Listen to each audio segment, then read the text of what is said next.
우리가 알고 있는 예수님의 제자들은 모두 유대인입니다. 유대인들은 그리고 제자들은 이 구약 성경을 바라볼 때 이 당시에 그러니까 예수님 시대에도 구약 성경이 있었어요. 우리 지금처럼 성도님들이 가지고 있는 이 책처럼 아주 번지르르한 활자로 인쇄물로 있었던 것이 아니라 두루마리로 있었습니다. 그리고 가정집에 하나씩 있었던 것이 아니었어요. 성전에 있었기 때문에 아무나 아무 때나 읽을 수는 없었고 성전에 가서 또 들어야 했습니다. 제자들이 생각한 그리고 유대인들이 생각한 이 구약 성경은 이 구약 시대의 이스라엘은 하나님의 구속 역사의 중심이라고 믿었어요. 그러니까 이 나라가 중심이었어요. 이스라엘이 중요했기 때문에 예루살렘 성전이 아주 중요했습니다. 근데 그들에게 예수님은 줄곧 성전이 무너질 것이다 이런 말씀을 하셨기 때문에 성전이 무너진다는 것은 상상도 할 수 없었던 일이었어요. 유대인들에게, 특히 제자들에게 성전이 무너진다는 것은 종말이 온 것과 같은 무게감이었습니다. 오늘 본문은 세상의 그 종말을 의미하는 것으로 많이 인용되는 본문이기도 하지만 사실은 예루살렘과 그 성전의 멸망을 예언하시면서 다시 새롭게 주시는 예수님의 말씀입니다. 우리 15절과 16절을 같이 보겠습니다. 그러므로 너희가 선지자 다니엘이 말한 바 멸망에 가증한 것이 거룩한 곳에 선 것을 보거든 읽는 자는 깨달을진저 그때 유대에 있는 자들은 산으로 도망할지어다. 아멘. 이 구절은 다니엘서를 인용을 하셨습니다. 멸망에 가증한 것이 나오는데 이 멸망에 가증한 것은 쉽게 말해서 우상이기도 하고 그리고 하나님의 자리를 차지하는 어떤 그 무엇이에요. 하나님 대신하는 어떤 무엇이라고도 볼 수 있고 더 깊이 들어가 보면은 성전 내부의 문제가 성전 외부의 문제 그 밖의 문제가 아니라 성전 내부의 문제를 가리키고 있어요. 그 당시 그들이 아주 중요하게 생각했던 성전 중심의 신앙 그리고 율법이 중요했기 때문에 율법 중심의 신앙이라고 생각했어요. 그러니까 성전이나 율법 이것이 너무 중요하기 때문에 그들은 나름대로 그동안 지켜왔던 전통적으로 지켜왔던 그 기준과 그 신앙 중심이 무너지게 하는 어떤 무엇입니다. 성전 내부에 문제가 있다는 거죠. 또 하나 다른 견해를 보자면은 로마 군대가 성전을 포위할 때 그를 멸망에 가증한 것이라고 보고 있어요. 그러한 멸망에 가증한 것들이 거룩하게 서 있는 것을 보면은 이것이 옳다고 생각하지 말고 거룩한 것이라고 속지 말고 즉시 산으로 도망치라고 말씀하시는 거예요. 그게 멸망의 징조이기 때문에 예루살렘 성전이 무너지는 징조이기 때문에 도망가라고 하는 것입니다. 아브라함의 조카 롯이 그 타락한 도시 소돔성에 있었어요.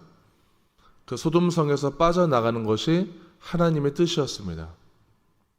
절대 빠져나갈 때, 도망칠 때 주저하거나 뒤를 돌아보지 말라고 했어요. 그런 것처럼 유대인들도 제자들도 예루살렘을 버리고 빠져나오는 것을 주저해서는 안 된다는 거예요. 그런데 롯의 가족들은 그 타락한 도시를 빠져나갈 때 그 쾌락의 도시 소돔에 대해서 미련이 있었어요. 미련이 있으면은 어떻게 될까요? 빠져나가는 것처럼 빠져나가려고는 하는데 자꾸 뒤를 돌아보고 싶어져요. 뒤를 돌아보지 말라고 했었어요. 뒤를 돌아본 사람은 소금 기둥이 되는 그런 대가를 치렀습니다. 유대인들에게 예루살렘을 버리는 것은요, 내 존재를 버리는 것과 같은 일이에요. 미련이 왜 안 남겠어요? 저 예루살렘, 저 견고한 성 안 무너질 것 같은데, 저 참 중요한데, 저 예루살렘 성이 있어야, 성전이 있어야 내 신앙이 유지되는 것인데 어떻게 저 성전이 무너질 수가 있지? 어떻게 온양장로교회 이 건물이 무너질 수가 있지? 이 건물은 너무나 중요한 것인데, 다 우리 성도들의 헌금으로 다 준비된 것인데, 우리의 이런 생각보다 훨씬 더 능가하는 내 존재와 같은 성전이었어요. 예루살렘 성전은. 내가 과연 이 도망치는 선택이 잘하는 것일까? 라고 생각할 만큼의 고민되는 부분, 혼란에 빠지는 부분이었어요. 우리가 인생을 살면서 내 존재를 걸 정도로 옳다고 믿었던 그 신념인데, 그것을 누가 쉽게 버릴 수가 있겠어요? 버릴 수 없죠. 내가 이 신념을 가지고 지금까지 버텨오고 살아온 것인데 어떻게 버릴 수가 있겠어요? 다시 한번 생각하겠죠. 내가 이걸 버려야 되나? 내가 다른 선택을 해야 될까? 근데 도망치는 것은 누구의 뜻이라고 했죠? 하나님의 뜻이에요. 산으로 즉시 도망치라. 멸망의 징조이기 때문에 하나님이 보시는 것은 그 말에 대한 순종인 거예요. 자, 17절, 18절, 19절을 제가 읽겠습니다. 지붕 위에 있는 자는 집 안에 있는 물건을 가지러 내려가지 말며 밭에 있는 자는 겉옷을 가지러 뒤로 돌이키지 말지어다. 그 날에는 아이벤 자들과 젖먹이는 자들에게 화가 있으리로다. 당시 집들은 평평한 지붕이었습니다. 지붕에서 이 바깥 계단을 통해서 집으로 바로 내려갈 수가 있었어요. 그런데 집 안으로 들어가지 말라. 이 멸망의 징조가 보였을 때 집에 들어가지 말라고 해요. 그리고 밭에서 일할 때 밭일하는 사람들은 그 당시에 겉옷을 벗어두고 일을 했었는데 그 겉옷을 챙기지도 말라. 그러니까 그만큼 지금 시급한 상황이에요. 멸망의 징조가 보일 때는 그만큼 시간이 없어요. 우리가 사람이 위기가 오면은 가장 소중한 것을 먼저 챙기려고 합니다. 그거 하지 말라는 거예요. 곧 예루살렘 성전이 무너질 때, 멸망이 올 때는 그런 것조차 하지 말라는 것입니다. 그거 챙기다가 죽기 때문에. 특히 이 임신부들, 임산부들, 출산 후에 젖먹이는 여자들은 화가 있을 것이다. 이거는 예수님께서 저주하시는 것이 아니라 그만큼 약자들, 사회적 약자들은 도망칠 수 없는 상황이기 때문에 그만큼 안타까워하시면서 말씀하시는 거예요. 거동이 불편하고 움직이기 어렵기 때문에 그래도 피하여라. 그 위기에 닥치지 않도록 주의해야 한다 말씀하십니다. 20절 말씀을 같이 보겠습니다. 너희가 도망하는 일이 겨울에나 안식일에 되지 않도록 기도하라. 그 도망하는 그 날이, 멸망하는 그 날이 겨울이 되지 않도록, 안식일이 되지 않도록 기도하라. 겨울이 되면은, 이스라엘은 겨울이 되면 우기 상태예요. 비가 많이 와요. 산으로 도망치기가 어려운 상황이에요. 그리고 바닥이 진흙이 되죠. 피신이 어렵습니다. 계곡은 홍수가 나요. 피난이 어려운 계절이라는 거예요. 겨울은. 그런 겨울이 겨울에 멸망하지 않도록 너희들 기도해라. 그리고 안식일은 도망치기가 어렵습니다. 안식일은 나름대로 안식일 법이 있어요. 얼만큼 이상 걷거나 뛰면 안 돼요. 그 안식일 구전으로 내려온 안식일 법입니다. 그때는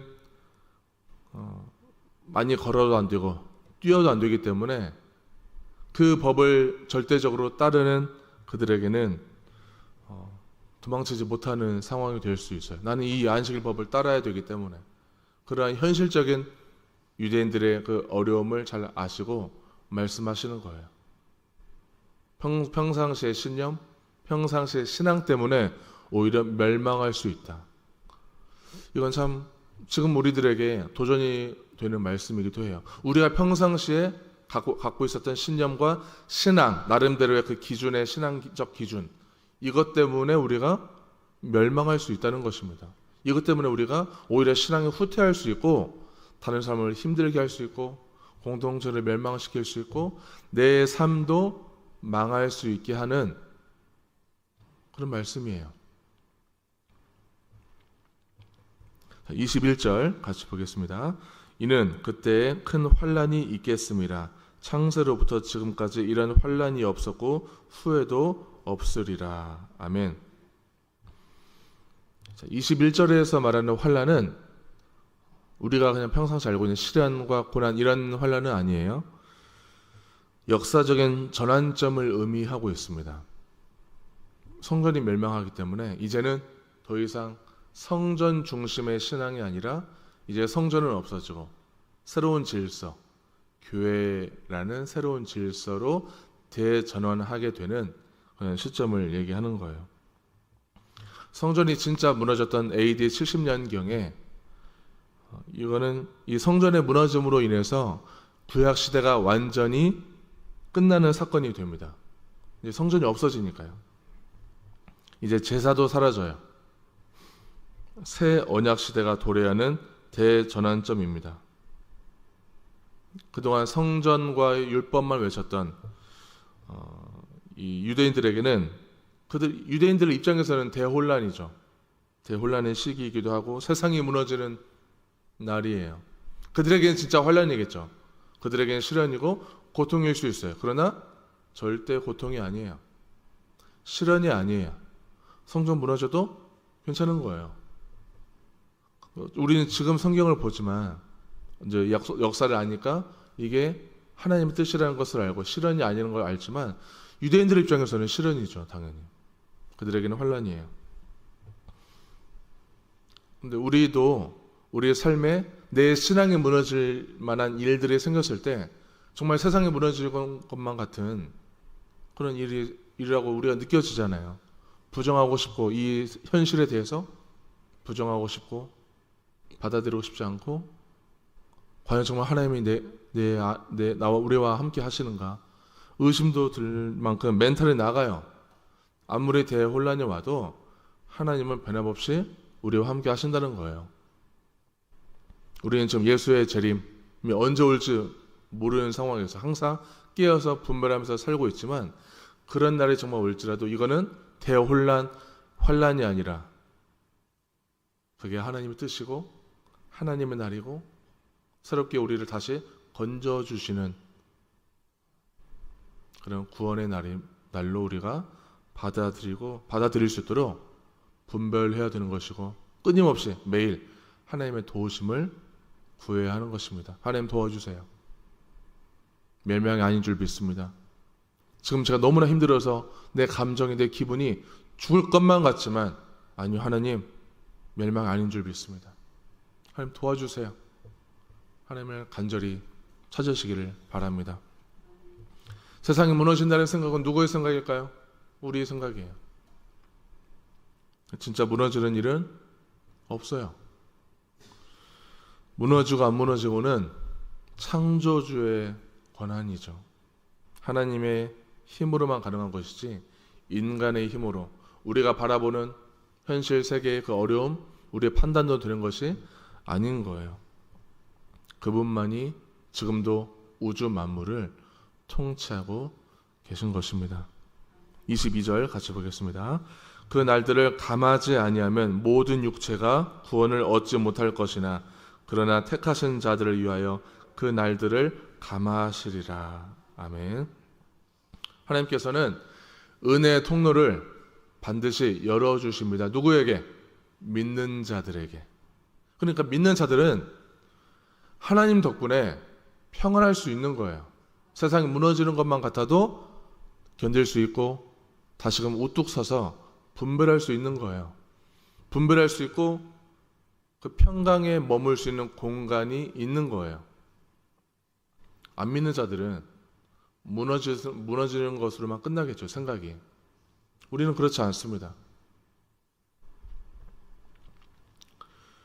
구원이라는 것은 우리의 힘으로 되는 것이 아니라 하나님께서 우리를 붙드시는 거예요. 환란이 오더라도 우리를 방치하지 않으시고 환란을 줄여주신다고 하셨어요. 하나님이 정말 우리를 너무나 잘 아세요. 우리가 무엇 때문에 힘들어하는지. 특히 저와 성도님들은 다 다양하잖아요. 우리는 다 다양한 고난과 시련과 상처 속에 살아서 하나님이 우리가 무엇 때문에 힘들어하는지 우리보다 더 잘 아세요. 그런데 그 환난과 그 고통을 감해 주신대요. 우리가 살아가면서. 우리가 과거에 겪었던 그 고난들, 아픔들 영원할까요? 영원하지 않아요. 지나가요. 하나님께서는 우리를 그렇게 함께 하시고 도와주신다는 것입니다. 우리가 그 아픔을 겪어서도, 그 환난을 겪어서도 지금 이렇게 또 살아있잖아요. 그 이유는 시간이 해결해 준다는 말도 뭐 틀린 말은 아니지만 영원하지 않아서 시간이 지나 보니까 또 견딜 수 있는 힘이 생겨요. 하나님이 그 힘을 주세요. 그리고 그 시련을 겪다 보니까 하나님이, 그동안 내가 지식적으로만 믿었었는데 하나님이 정말 살아계시는구나. 내가 신뢰해야 할 대상이 정말 확실히 있다는 것을 믿는 이 믿음 덕분에, 확신 덕분에 우리가 그 환난도 견딜 수 있는 거예요. 처음에는 이 환난이 믿겨지지 않죠. 처음엔 당연히 무너지는 것만 같아요, 세상이. 그러나 그것도 다 지나갑니다. 그러면서 보이지 않는 주권자 하나님을 만나요. 내 힘으로 사는 줄만 알았었는데 하나님은 나에게 힘을 주셨어. 나와 함께 하셨어. 나에게 너무나 그 소중한 그 무엇도, 나에게 그 소중한 것도 다 소중한 것이 아니었고, 내 자녀조차도, 내 가족조차도 먼저 떠나보냈을지라도 천국 가면 만날 수 있어. 이런 희망과 소망이 하나님께서 우리에게 주셔서 버틸 수 있는 거예요. 그래서 우리에게는 절대적으로 신뢰할 대상이 세상이 아니라, 물질이 아니라, 돈이 아니라 오직 주님만이 우리가 신뢰해야 할 대상인 것입니다. 성전이 파괴되는 것 세상에 정말 아니에요.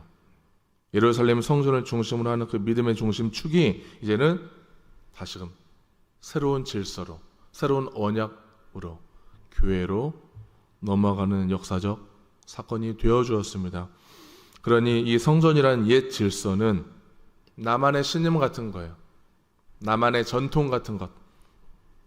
내 기준, 내 인생 기준, 내 신앙 기준이 무너질지라도 당황하지 마시고 새로운 공동체로 불리는 그의 교회의 역할을 잘 감당하고 있으라고 미리 가르쳐주고 계십니다. 멸망이 아니니. 이제 제자들이 그 멸망을 보고 누가 떠오르겠어요? 예수님의 말씀이 떠오르겠죠. 정말 무너지는구나. 그러나 멸망이 아니구나. 예수님의 말씀 다시 상기하면서 그 말씀이 옳았다는 것을 믿으면서 제자들은 이제 예수님께서 다시 승천하신 후에 우리에게 주신 사명을 가지고 세상 끝날까지 복음을 위해 살겠습니다 하는 그 사명을 가지고 살아야 하는 것입니다. 그러면서 제자들은 이 교회 공동체, 전에는 교회 공동체가 없었잖아요. 초대교회부터 시작해서 교회가 어떤 곳이어야 될까? 교회는 어떤 곳이어야 되죠? 기본적으로 사랑이 많은 곳이어야 되죠. 교회가 하나님 나라 공동체가 되어야 해요. 하나님의 말씀, 예수님께서 우리에게 말씀을 많이 주셨는데 그 말씀에 살아서 움직이는 교회가 되어야 하는 곳이에요. 그러니까 교회는 이 세상의 마지막 보루이자 희망인 거예요. 여전히 교회도 잡으면서 있죠. 내부의 문제 여전히 있어요. 그래도 교회는 마지막 보루인 거예요. 마지막 희망. 사람을 바라봐야 되는 것이 아니라 하나님을 바라봐야 되는 곳이 이 교회 공동체예요. 사람을 바라보면 어떤 마음이 들어요? 실망스러워요. 목회자도 똑같아요. 성도가 목회자만 바라보면 실망스럽고 상처받아요. 상처받고 얼마나 많이 요즘 수평이동을 많이 합니까? 목사 때문에 상처받아서, 성도 때문에 상처받아서 많이 움직여요. 하나님을 바라봐야 돼요. 그래서 설령 수평이동을 했을지라도 여기에서는 이제 사람을 바라보지 않고 하나님을 바라봐야 되는 것입니다. 안타까운 것은 교회 사람들에게 상처받고 교회를 옮겼더니 또 거기서 상처받고 또 옮기는 일이 비일비재해요. 여전히 사람을 바라보기 때문에 안타까운 일이죠. 옮긴 교회에서는 정말 하나님만을 바라볼 수 있도록 믿음을 잘 지켜나가기를 소망합니다. 세상을 붙들지 말고 교회로 도망치라고 말씀하십니다. 그 하나님이 계신 곳, 하나님 나라 그곳으로 도망치라고 말씀하십니다. 교회의 주인은 사람이 아니라 목사가 아니라 장로가 아니라 하나님이십니다. 그 하나님께서는 오늘도 믿는 자들을 위해서 환난과 고통을 줄여주실 것입니다. 우리의 역할은 말씀을 순종하고 믿음으로 기도하고 내 익숙한 자리에 대해서 내 자존심과 내 재산을 지키기 위해서 내 명예를 소유하기 위해서 여기 안간힘을 쓰기보다 자기 백성들을 끝까지 책임지시고 돌보시는 하나님만을 사랑하시면서 사람을 바라보지 않으면서 내 신앙을 견고하게 잘 지켜나가는 승리의 하루가 되시기를 주님의 이름으로 축복합니다.